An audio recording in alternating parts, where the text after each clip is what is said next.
네, 안녕하세요. 의원님은 오늘 경찰 출신이시라 호출이 되신 겁니다. 네. 예, 알겠습니다. 네.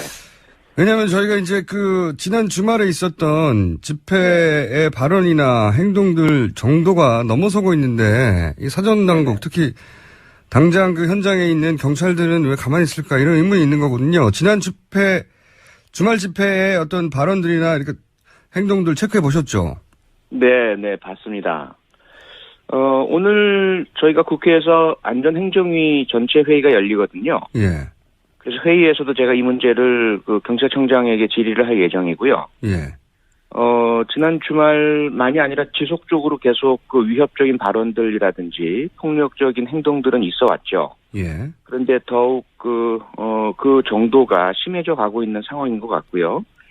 특히 지난 주말에는 주최자 측의 어떤 사람 하나가 야구방망이를 들고 올라가서 예. 실질적인 위해를 하겠다, 특검에 대해서 네. 이런 발언을 하기도 하고, 또 헌법재판소 재판관들에 대한 위해 발언도 나왔고요.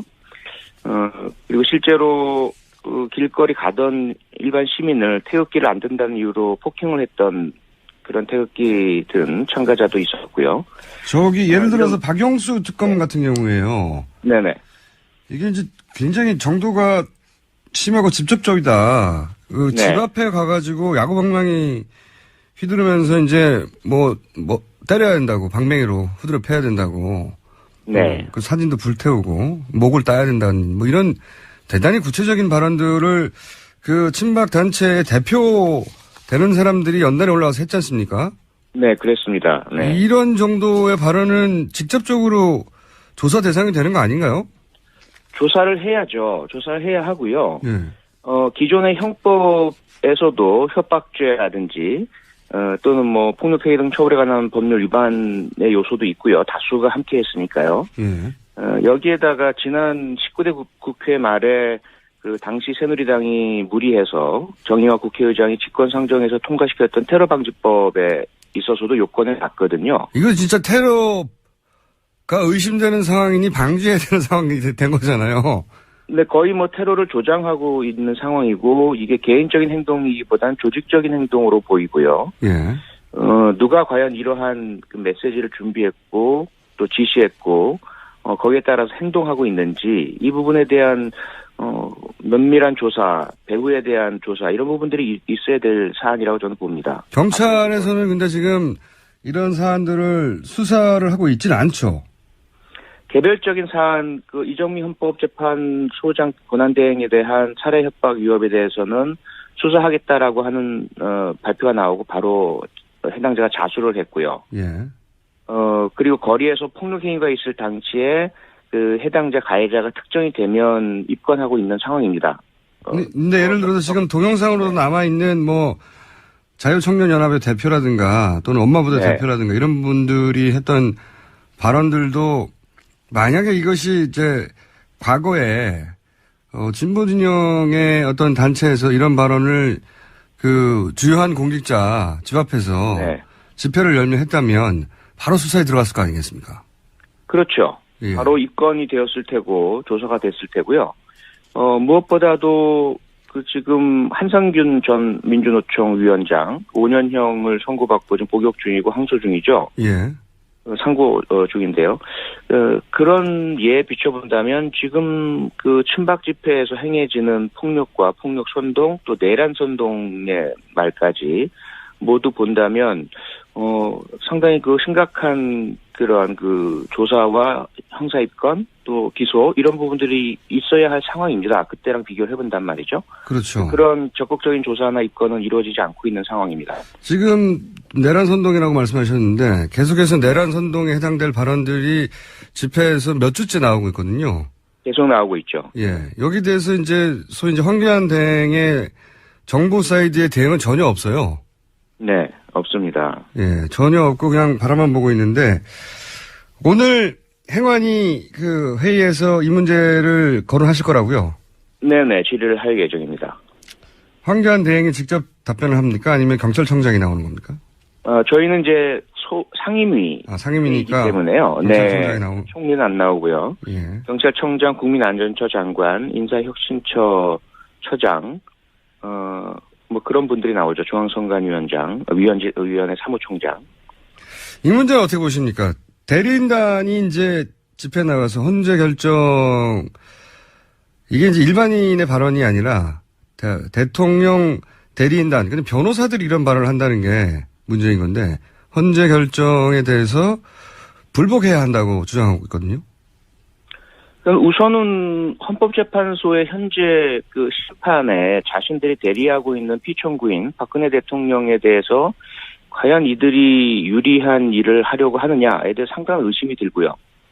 그러한 행동들은 헌법재판소 재판관들에게 당연히 부정적인 영향을 줄 수밖에 없고, 헌법재판소의 심리 자체에 대해 존중을 하지 않고 있는 태도는 전혀 피청구인 박근혜 대통령에게 유리하지 않죠. 둘째로 법조인의 윤리상 도저히 묵과할 수 없는 법에 대한 무시거든요. 그리고 법 절차와 법적 기관에 대한 폄훼이고요. 그래서 지금 대한변협에서도 그 징계에 대한 논의가 나오고 있는 것으로 알고 있고요.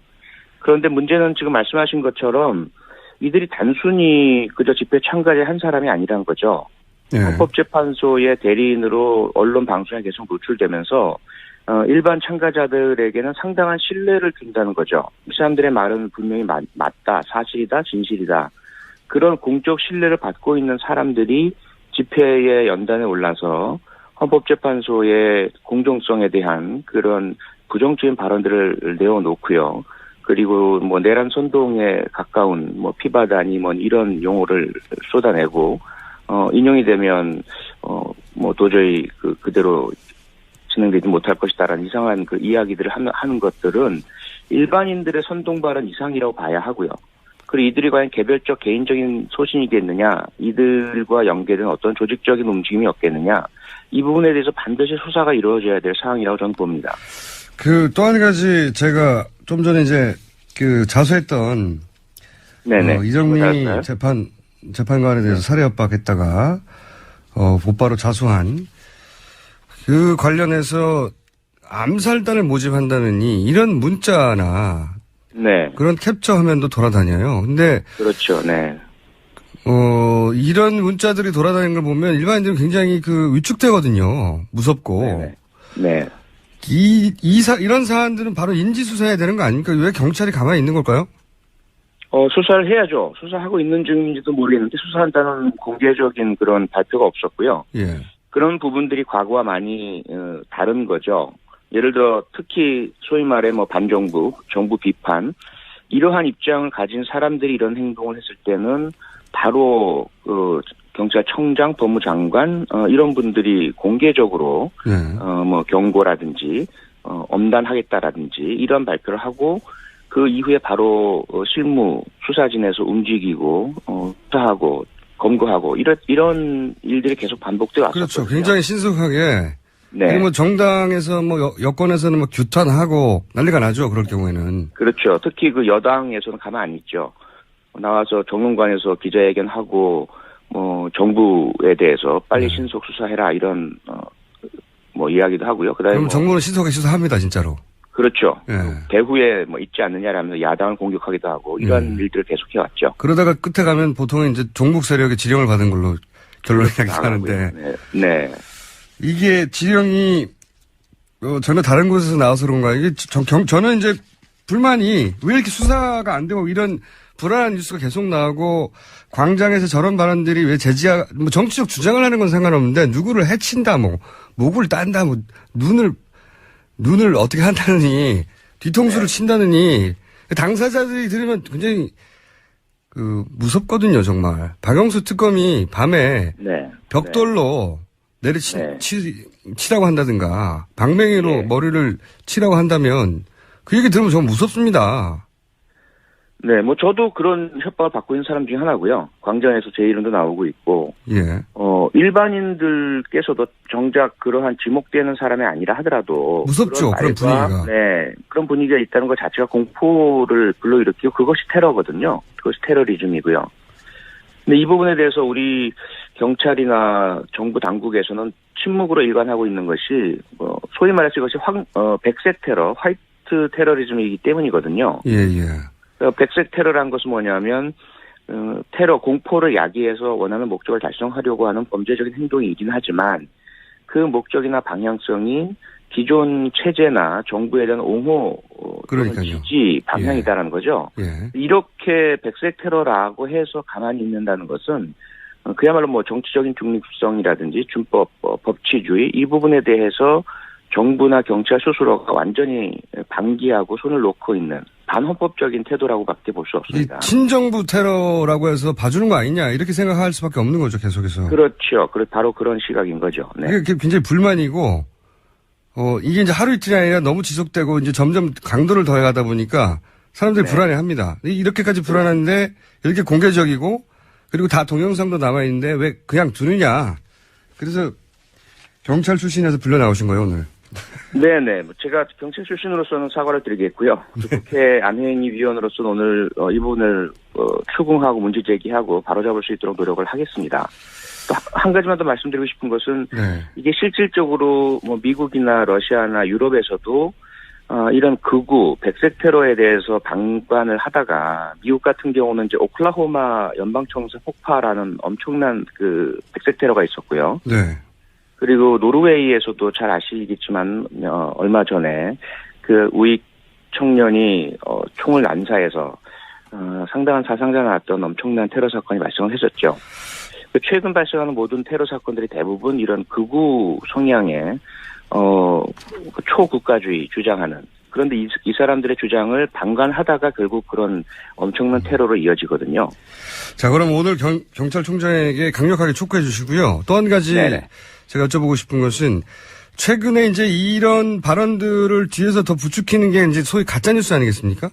네, 그렇습니다. 네, 가짜뉴스라는 게 이제 사실과 사실이 아닌 것을 뒤섞어서 교묘하게 등록된 언론사가 아닌데 사실이 아닌 것을 유포하는 이 가짜뉴스의 발행지들이 어렵지 않게 찾을 수가 있어요. 사무실이라든가. 네네. 여기에 대한 수사는 왜 없는 거죠? 그 부분이 역시 같은 맥락이라고 봅니다. 우선 손을 놓고 있는 거죠. 이게 과연 뭐 표현의 자유에 해당되는 것이냐, 또는 뭐 의미 없는 장난이냐, 뭐 이런 그 판단하지 못하고 있는 것 같은데요. 의미 없는 장난이라기는 너무 조직적이고. 너무 조직적이고 너무 많은 비용이 들고 너무 많은 또 부정적 효과를 실제로 나타내고 있고요. 예. 앞서 말씀드렸던 백색 테러라든지 공포 분위기 조성에 이론적인 근거를 마련해주고 있는 것이거든요. 정당성을 만들어주고 합리화를 만들어주고 있는 그런 행동들이기 때문에 이건 분명히 현행법 위반이고요. 신문법, 간행물, 발간법 그 내용 중에 보면은 또 명예훼손이라든지 모욕이라든지 이런 부분들이 상당히 많이 있기 때문에 적극적인 수사를 해서 일단 원천 인쇄되고 제작되는 부분에 있어서의 불법성 그리고 그 이후에 돈을 대고 있는 그런 그 돈의 출처 그 조직성 이런 부분들을 모두 수사를 해야 할 사안입니다. 이게 이제 당연히 돈이 많이 들어오는 게 300만 부씩 찍는데도 돈이 들고요. 이런 뉴스를 편집하고 인터넷에 내고 정말 많은 인력이 들어가는 이 조직적인 행위란 말이죠. 그리고 표현의 자유하고는 상관이 없는 게 여기 보면 허위 사실이나 명예훼손 내용이 엄청 많지 않습니까? 그렇죠. 네. 이게 이제 다른 단체에서 했다면 당장 수사 대상이 될 수 있는 사안들인데 이 역시 이제 친정부여서 봐주고 있는 거 아니냐 이런 의혹이 계속 제기되는 거죠, 지금. 네, 어떻게 본다면 현재 헌법재판소에서의 그 피청구인 박근혜 대통령 대리인단의 폭언, 지연행위, 또 법정 모독, 재판관들에 대한 능멸 이런 부분들도 모두 그냥 참아주고 있잖아요. 헌법재판관들이, 헌법재판소가. 거리에서도 마찬가지고 그런 그 가짜 뉴스도 마찬가지고 온라인에서도 마찬가지고요. 어떻게 본다면 우리나라의 헌법기관들, 정부, 국가, 사회 전체가 그냥 무조건 참아주고 있는 상태입니다. 그러니까요. 그 이면에는 뭐냐면 불쌍한 대통령이 탄핵 위기에 내몰리고 특검 수사와 헌재 심판까지 받고 있으니 웬만하면 그 사람 편에 서 있고 동조하는 사람들의 그런 감정 분풀이를 조금 참아주자. 이런 정서가 좀 깔려 있는 것 같아요. 초반에는 그렇게 넘어가 줄 수 있었는데 지금 도가 넘어갔지 않습니까? 이게 도가 너무 지나치고 범죄 부분이 그냥 그렇죠. 그 감정의 해소만으로 지나치지 않고 실질적인 그 25살 청년의 살해 위협도 있었고 거리에 폭행도 있었고요. 점점 그러한 불법 행위와 폭력의 도가 지나치게 과장되고 확대되고 있는 상태이기 때문에 의원님, 이제는 더 이상 네. 예, 저희가 시간이 다 됐는데. 그렇습니다. 서로를 조장하고 있는 상황이고 이게 개인적인 행동이기보다는 조직적인 행동으로 보이고요. 예. 누가 과연 이러한 그 메시지를 준비했고 또 지시했고 거기에 따라서 행동하고 있는지 이 부분에 대한 면밀한 조사, 배후에 대한 조사 이런 부분들이 있어야 될 사안이라고 저는 봅니다. 경찰에서는 근데 지금 이런 사안들을 수사를 하고 있지는 않죠. 개별적인 사안, 이정미 헌법재판소장 권한대행에 대한 살해 협박 위협에 대해서는 수사하겠다라고 하는 발표가 나오고 바로 해당자가 자수를 했고요. 예. 그리고 거리에서 폭력 행위가 있을 당시에 그 해당자 가해자가 특정이 되면 입건하고 있는 상황입니다. 근데 예를 들어서 지금 동영상으로 남아있는 자유청년연합의 대표라든가 또는 엄마부대 대표라든가 이런 분들이 했던 발언들도 만약에 이것이 이제 과거에 진보 진영의 어떤 단체에서 이런 발언을 주요한 공직자 집 앞에서 집회를 열며 했다면 바로 수사에 들어갔을 거 아니겠습니까? 그렇죠. 예. 바로 입건이 되었을 테고 조사가 됐을 테고요. 길거리 가던 일반 시민을 태극기를 안 든다는 이유로 폭행을 했던 그런 태극기 든 참가자도 있었고요. 예를 들어서 박영수 특검 같은 경우에요. 네네. 이게 이제 굉장히 정도가 심하고 직접적이다. 집 앞에 가가지고 야구방망이 휘두르면서 이제 때려야 된다고, 방맹이로 후드려 패야 된다고. 네. 그 사진도 불태우고, 목을 따야 된다는, 이런 대단히 구체적인 발언들을 친박 단체의 대표 되는 사람들이 연단에 올라와서 했지 않습니까?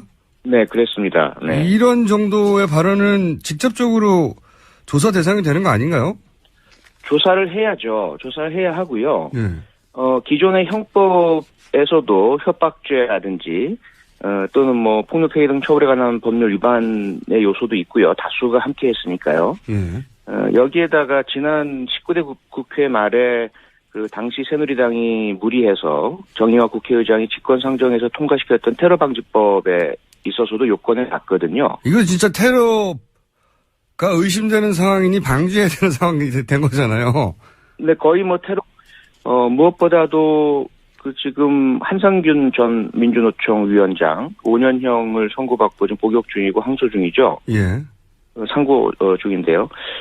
그런 예에 비춰본다면 지금 친박 집회에서 행해지는 폭력과 폭력 선동 또 내란 선동의 말까지 모두 본다면 상당히 심각한 그러한 조사와 형사 입건 또 기소 이런 부분들이 있어야 할 상황입니다. 그때랑 비교를 해본단 말이죠. 그렇죠. 그런 적극적인 조사나 입건은 이루어지지 않고 있는 상황입니다. 지금 내란 선동이라고 말씀하셨는데 계속해서 내란 선동에 해당될 발언들이 집회에서 몇 주째 나오고 있거든요. 계속 나오고 있죠. 예. 여기 대해서 소위 황교안 대행의 정부 사이드의 대응은 전혀 없어요. 네, 없습니다. 예, 전혀 없고 그냥 바라만 보고 있는데 오늘 행안위 회의에서 이 문제를 거론하실 거라고요? 네네, 질의를 할 예정입니다. 황교안 대행이 직접 답변을 합니까? 아니면 경찰청장이 나오는 겁니까? 저희는 이제 상임위. 상임위니까. 때문에요. 경찰청장이 네. 총리는 안 나오고요. 예. 경찰청장, 국민안전처 장관, 인사혁신처 처장, 그런 분들이 나오죠. 중앙선관위원장, 위원회 사무총장. 이 문제는 어떻게 보십니까? 대리인단이 이제 집회 나가서 헌재 결정, 이게 이제 일반인의 발언이 아니라 대통령 대리인단, 근데 변호사들이 이런 발언을 한다는 게 문제인 건데, 헌재 결정에 대해서 불복해야 한다고 주장하고 있거든요. 우선은 헌법재판소의 현재 심판에 자신들이 대리하고 있는 피청구인 박근혜 대통령에 대해서 과연 이들이 유리한 일을 하려고 하느냐에 대해 상당한 의심이 들고요. 그러한 행동들은 헌법재판소 재판관들에게 당연히 부정적인 영향을 줄 수밖에 없고 헌법재판소의 심리 자체에 대해 존중을 하지 않고 있는 태도는 전혀 피청구인 박근혜 대통령에게 유리하지 않죠. 둘째로 법조인의 윤리상 도저히 묵과할 수 없는 법에 대한 무시거든요. 그리고 법 절차와 법적 기관에 대한 폄훼이고요. 그래서 지금 대한변협에서도 그 징계에 대한 논의가 나오고 있는 것으로 알고 있고요. 그런데 네, 안녕하세요. 의원님은 오늘 경찰 출신이시라 호출이 되시는 겁니다. 네. 예, 알겠습니다. 네. 왜냐하면 저희가 이제 지난 주말에 있었던 집회의 발언이나 행동들 정도가 넘어서고 있는데, 이 사전당국, 특히 당장 그 현장에 있는 경찰들은 왜 가만히 있을까 이런 의문이 있는 거거든요. 지난 주말 집회의 어떤 발언들이나 이렇게 행동들 체크해 보셨죠? 네, 봤습니다. 오늘 저희가 국회에서 안전행정위 전체 회의가 열리거든요. 예. 그래서 회의에서도 제가 이 문제를 경찰청장에게 질의를 할 예정이고요. 예. 지난 주말만이 아니라 지속적으로 계속 위협적인 발언들이라든지 폭력적인 행동들은 있어 왔죠. 예. 그런데 더욱 그 정도가 심해져 가고 있는 상황인 것 같고요. 특히 지난 주말에는 주최자 측의 어떤 사람 하나가 야구방망이를 들고 올라가서 실질적인 위해를 하겠다 특검에 대해서 이런 발언을 하기도 하고 또 헌법재판소 재판관들에 대한 위해 발언도 나왔고요. 그리고 실제로